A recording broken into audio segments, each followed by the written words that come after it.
Hello students, आप सभी का स्वागत है हमारे यूट्यूब चैनल जेके कंप्यूटर पॉइंट में।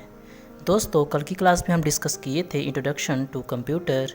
आज की क्लास में हम डिस्कस करने वाले हैं evolution of computers and it's applications. इसमें हमें पढ़ना है जनरेशन ऑफ कंप्यूटर की पीढ़ियाँ। तो आइए स्टार्ट करते हैं। कंप्यूटर की मुख्य रूप से 5 पीढ़ियाँ हैं। पहला हमारा है फर्स्ट जनरेशन, जिसकी शुरुआत 1945 में हुआ था और 1954 तक रहा था। प्रथम पीढ़ी के कंप्यूटर को चलाने के लिए उसमें वैक्यूम ट्यूब का इस्तेमाल किया जाता था। यह कंप्यूटर आकार में बहुत बड़े और अत्यधिक ऊष्मा उत्पन्न करने वाले होते थे। इनकी कार्यक्षमता या गति बहुत धीमी होती थी तथा इसमें डेटा को स्टोर करने की कोई व्यवस्था नहीं थी। वैक्यूम ट्यूब का आविष्कार 1904 में ली डी फॉरेस्ट ने किया था।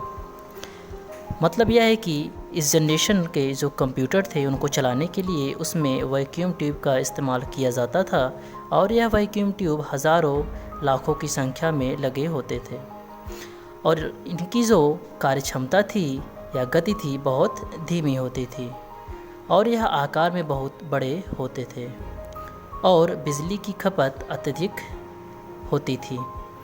इस जनरेशन में जो कंप्यूटर थे वो था ENIAC, UNIVAC 1, UNIVAC 2, EDIVAC, IBM 701 और IBM 650 था।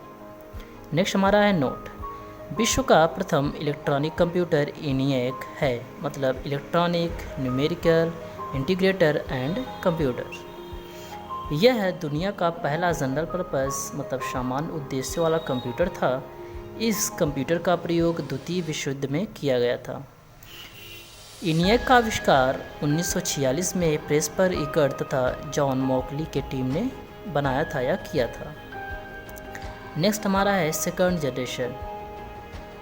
यह हमारा स्टार्ट हुआ था 1955 से और 1964 तक रहा था। इस जनरेशन के कंप्यूटर को चलाने के लिए वैक्यूम ट्यूब के स्थान पर ट्रांजिस्टर का इस्तेमाल किया गया। मतलब इस जनरेशन में वैक्यूम ट्यूब को हटाकर उसमें ट्रांजिस्टर का प्रयोग किया गया, जिससे इसकी कार्यक्षमता में वृद्धि हुआ और सिस्टम का आकार भी छोटा हो गया। ट्रांजिस्टर का आविष्कार 1947 में विलियम शोकली ने किया।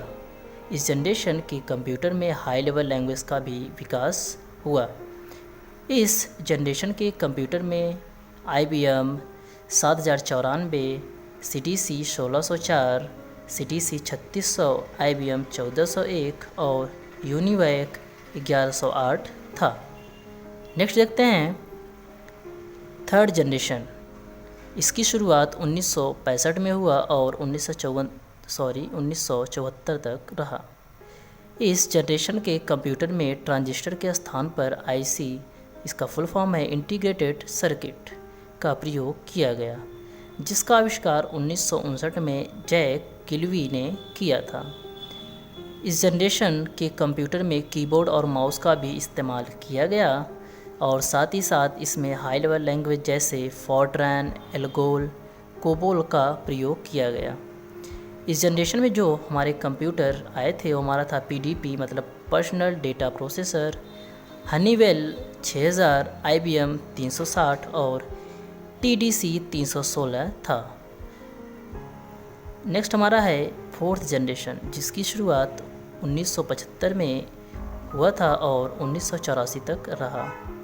इस जनरेशन के कंप्यूटर में IC के स्थान पर VLSIC, very large scale integrated circuit तकनीकी जैसे माइक्रो प्रोसेसर का उपयोग किया गया। इस जनरेशन के कंप्यूटर बहुत तीव्र गति से कार्य करने वाले थे और सिस्टम का आकार भी बहुत छोटा हो गया। इस जनरेशन में MS-DOS, इसका फुल फॉर्म है माइक्रोसॉफ्ट डिस्क ऑपरेटिंग सिस्टम, और विंडो जैसे पॉपुलर ऑपरेटिंग सिस्टम का विकास हुआ। इसमें भी हाई लेवल लैंग्वेज जैसे C++ का उपयोग किया गया। इस जनरेशन के कंप्यूटर में स्टार 1000 और IBM 4341 थे।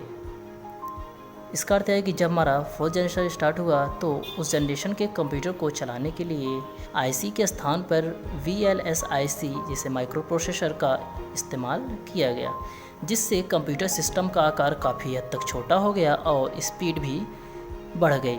इस जनरेशन के कंप्यूटर में ऑपरेटिंग सिस्टम का भी विकास हुआ, जैसे डॉस और विंडो। नेक्स्ट हमारा है फिफ्थ जनरेशन, जिसकी शुरुआत 1985 से हुआ और टिल नाउ मतलब अभी तक यह चल रहा है। तो आइए देखते हैं फिफ्थ जनरेशन को। इस जनरेशन के कंप्यूटर में AI मतलब आर्टिफिशियल इंटेलिजेंस का प्रयोग किया गया। इसमें यह अपने खुद के IQ मतलब मस्तिष्क का प्रयोग करते हैं और इसमें ULSIC मतलब ultra large scale integrated circuit तकनीकी मतलब टेक्नोलॉजी का प्रयोग किया गया। इस पीढ़ी के कंप्यूटर बहुत तेज गति से कार्य करने वाले होते थे। इससे समय की काफ़ी बचत होती थी और इस जनरेशन के जो कंप्यूटर थे वो डेस्कटॉप, लैपटॉप, अल्ट्राबुक, नोटबुक आदि थे। थैंक यू दोस्तों। अगर आप लोगों को ये वीडियो पसंद आया हो तो इसे लाइक, शेयर एंड सब्सक्राइब ज़रूर करें।